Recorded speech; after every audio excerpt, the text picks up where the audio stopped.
Today we turn to Kant's reply to Aristotle.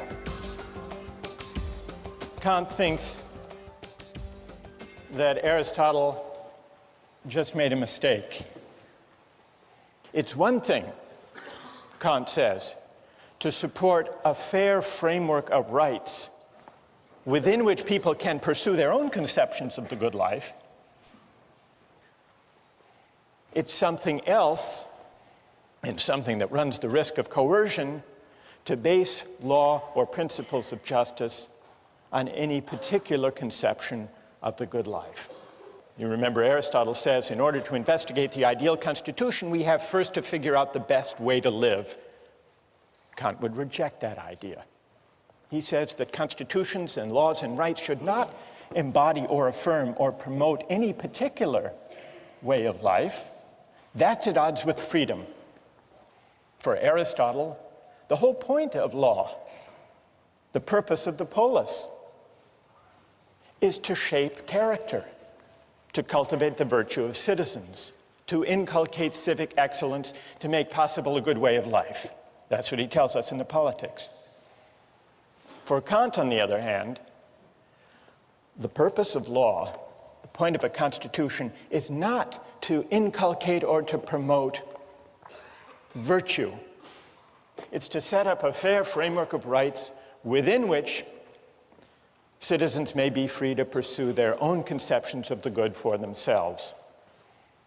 So we see the difference in their theories of justice. We see the difference in their account of law, or the role of a constitution, the point of politics. And underlying these differences are two different accounts of what it means to be a free person. For Aristotle, we're free insofar as we have the capacity to realize our potential. And that leads us to the question of fit. Fit between persons and the roles that are appropriate to them. Figuring out what I'm cut out for. That's what it means to lead a free life, to live up to my potential. Kant rejects that idea and instead substitutes his famously demanding notion of freedom as the capacity to act autonomously. Freedom means acting according to a law I give myself. Freedom as autonomy. Part of the appeal, part of the moral force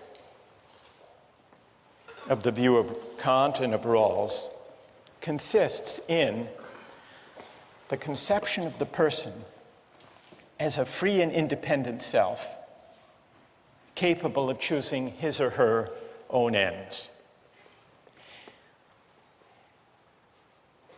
The image of the self as free and independent offers, if you think about it, a powerful, liberating vision, because what it says is that as free moral persons, we are not bound by any ties of history or of tradition or of inherited status that we haven't chosen for ourselves. And so we're unbound by any moral ties prior to our choosing them. And that means that we are free and independent sovereign selves. We're the authors of the only obligations that constrain us.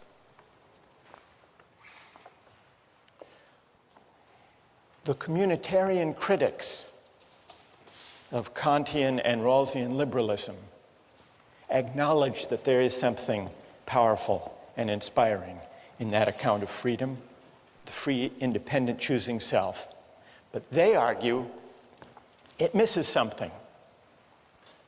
It misses a whole dimension of moral life and even political life. It can't make sense of our moral experience because it can't account for certain moral and political obligations that we commonly recognize and even prize. And these include obligations of membership, loyalty, solidarity, and other moral ties that may claim us for reasons that we can't trace to an act of consent. Alasdair MacIntyre gives an account, what he calls a narrative conception of the self. It's a different account of the self.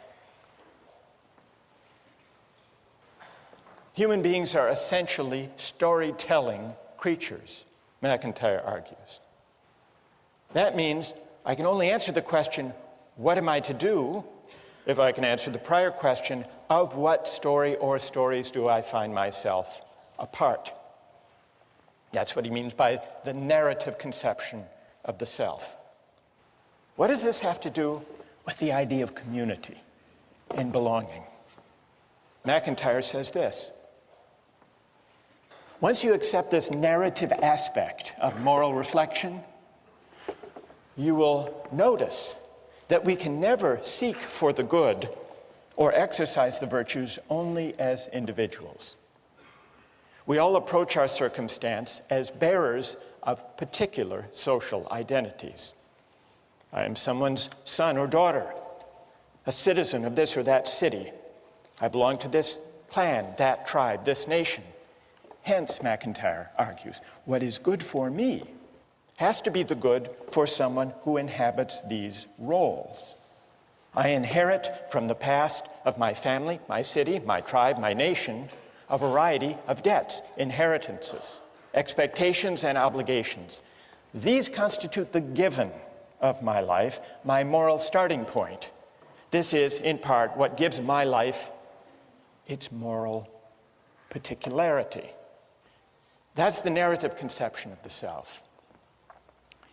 And it's a conception that sees the self as claimed or encumbered, at least to some extent, by the history, the tradition, the communities of which it's a part.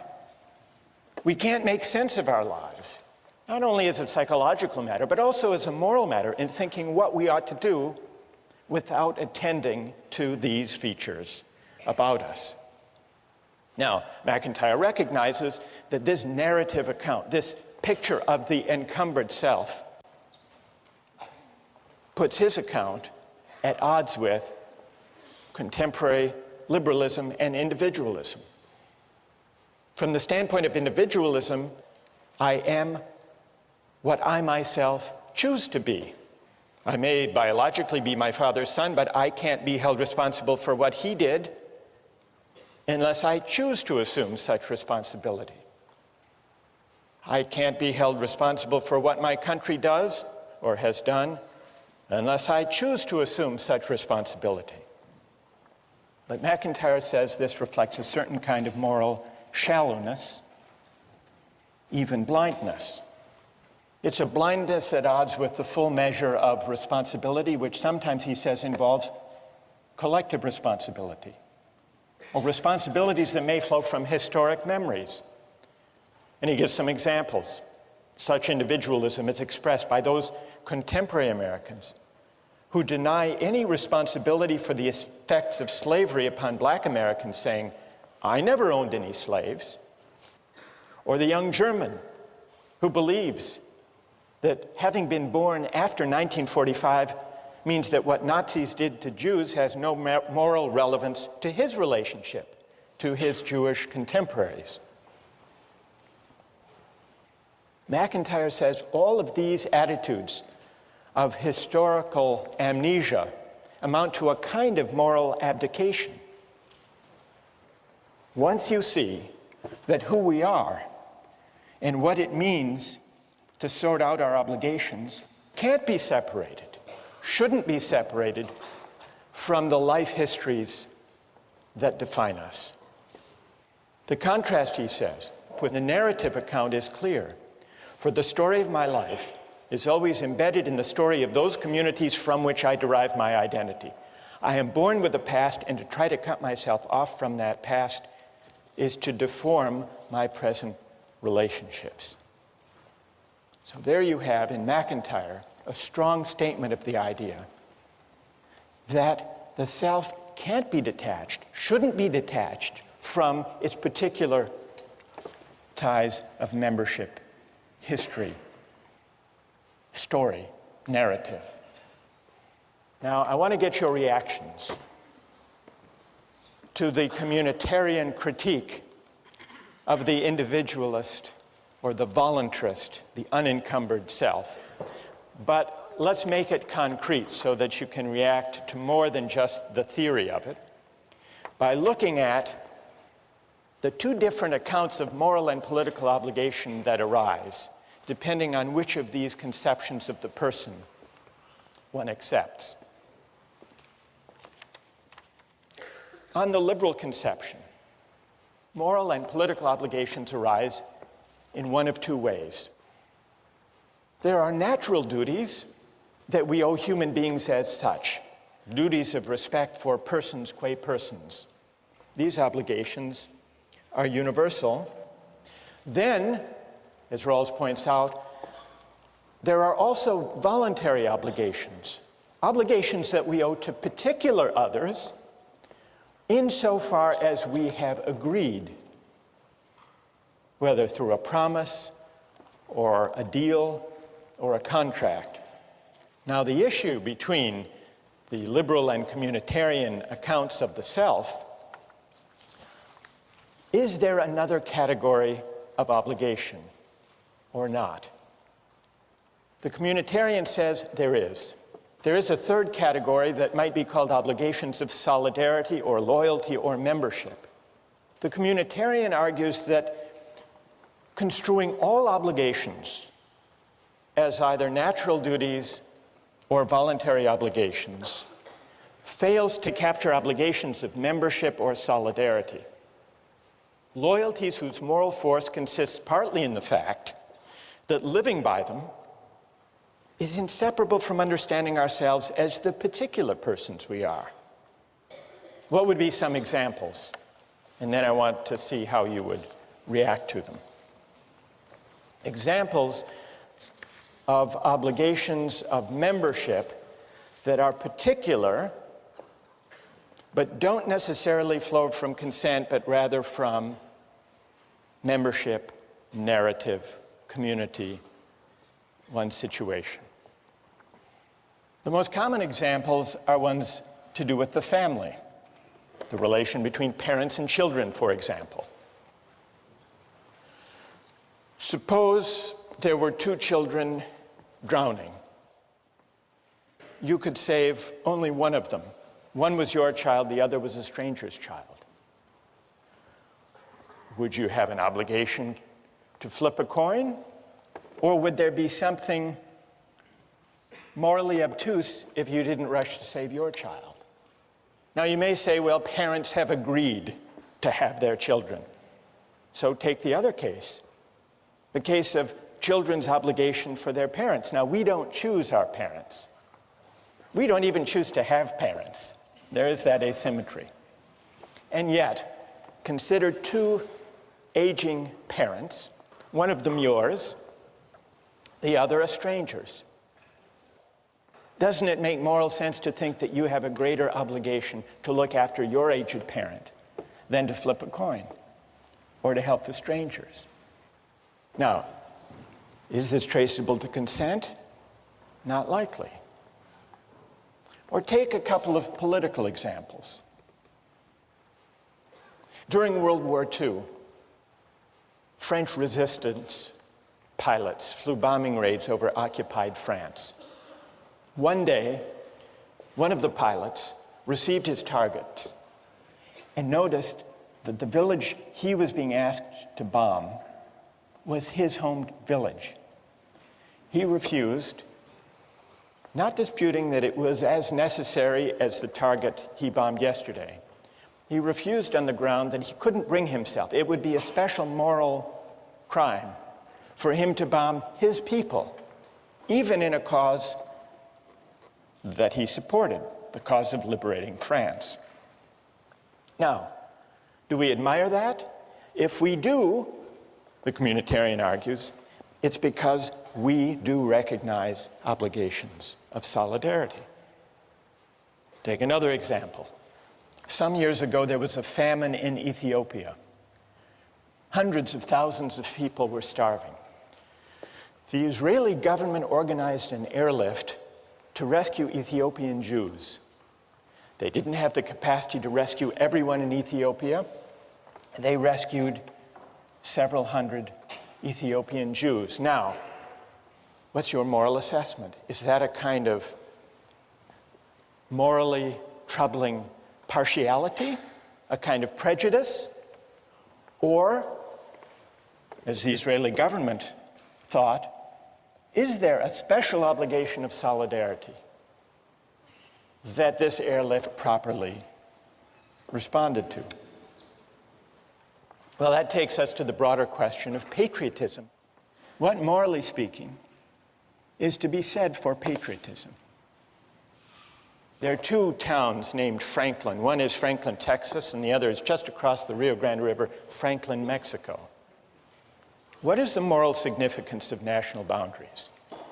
Why is it, or is it the case, that we as Americans have a greater responsibility for the health and the education and the welfare and public provision for people who live in Franklin, Texas, than equally needy people just across the river living in Franklin, Mexico?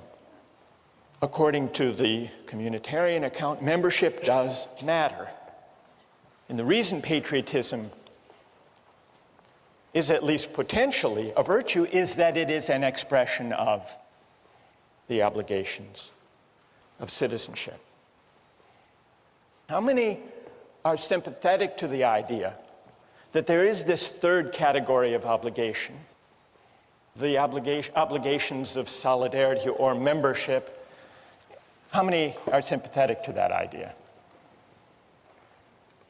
And how many are critical of that idea?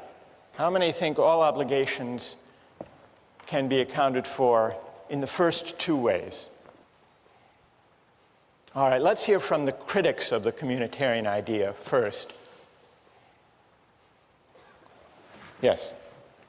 My biggest concern with the idea of having obligations because you're a member of something or because of solidarity is that it seems that if you accept those obligations as being sort of morally binding, then there's a greater occurrence of overlapping obligations, a greater occurrence of good versus good. And I don't know if this sort of framework allows us to choose between them. Good. And what's your name? Patrick. So you worry that if we recognize obligations of membership or solidarity, since we inhabit different communities, their claims might conflict. And what would we do if we have competing obligations? Yes. Well, one solution is that we could view ourselves as ultimately members of the human community, and that then within that we have all these smaller spheres of that, you know, I am an American or I am a student at Harvard. And so the most important community to be obligated to is the community of human beings, and then from there you can sort of evaluate which other ones are most important to you. So the most universal, and what's your name? Nicola? So Nicola, you say the most universal community we inhabit, the community of humankind, always takes precedence. Yes. Patrick, are you satisfied? No. Why not? It seems rather arbitrary that we should choose the universal obligation over the more specific obligation. I might also say that I should be obligated first to the most specific of my obligations. For instance, take my family as a small unit of solidarity. Perhaps I should be first obligated to that unit, and then perhaps to the unit of my town, and then my country, and then the human race. Good, thank you. I want to hear from another critic of the communitarian view. We have the objection, well, what if goods collide? Who objects to the whole idea of it? Who sees patriotism as just a kind of prejudice that ideally we should overcome? Yes.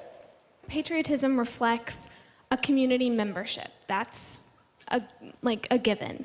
I think the problem is that whereas some memberships are natural narratives, the narrative of citizenship is a constructed one, and I think a false one. Because as the river is just a historical accident, it makes no sense that because the lottery of birth threw me into the United States as opposed to Mexico, that that's the membership that I should be a part of. Good. And what's your name? Elizabeth. Elizabeth. Who has a reply? Yes. I think in general, we have to ask, where do our moral obligations arise from anyway? And I think basically there'd be two places from which they could arise. One would be kin, and another one would be reciprocity. And the closer you are associated to other people, there's a natural reciprocity there in terms of having interactions with those people.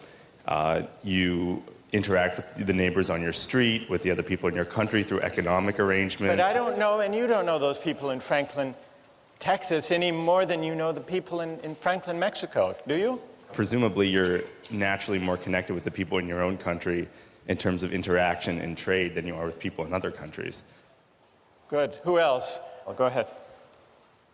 Yeah, I think that a lot of the basis for patriotism can be compared to like school spirit or even house spirit that we see here, where freshmen are sorted into houses and then within a day they have developed some sort of attachment or pride associated with that house. And so I think that we can probably draw a distinction between a moral obligation for communitarian beliefs and sort of just a sentimental, emotional attachment. Good. Wait, stay there. What's your name? Rena. What about, go back to my example about the obligation of the child to the parent. Would you say the same thing there? It's just may or may not be a sentimental tie, but it has no moral weight? Well, I mean, I'm not entirely certain that accident in the initial stage is something that will preclude like moral obligations later. So, you know, just because we were randomly sorted into a house or just because we don't choose who our parents are or what country we're born into doesn't necessarily mean that we won't like develop an obligation based on some type of benefit, I guess, which is sort of shaky. So your obligation to your aged parent that's greater than to aged parents around the world is only because and insofar as you're repaying a benefit that your parent gave you when you were growing up? Yeah, I mean, I would say that if we look at cases of adoption where, you know, you have a biological parent somewhere else that you don't interact with, and then you have a parent, you know, who adopted you, most people would say that if you had to pick between them in the case of, you know, aging parents, that your obligation would lie more with the person who raised you and who had exchanges with you meaningfully. May I ask you one more question about the parent? Sure. Do you think that a person with a bad parent owes them less? I don't know, because I've never had a bad parent.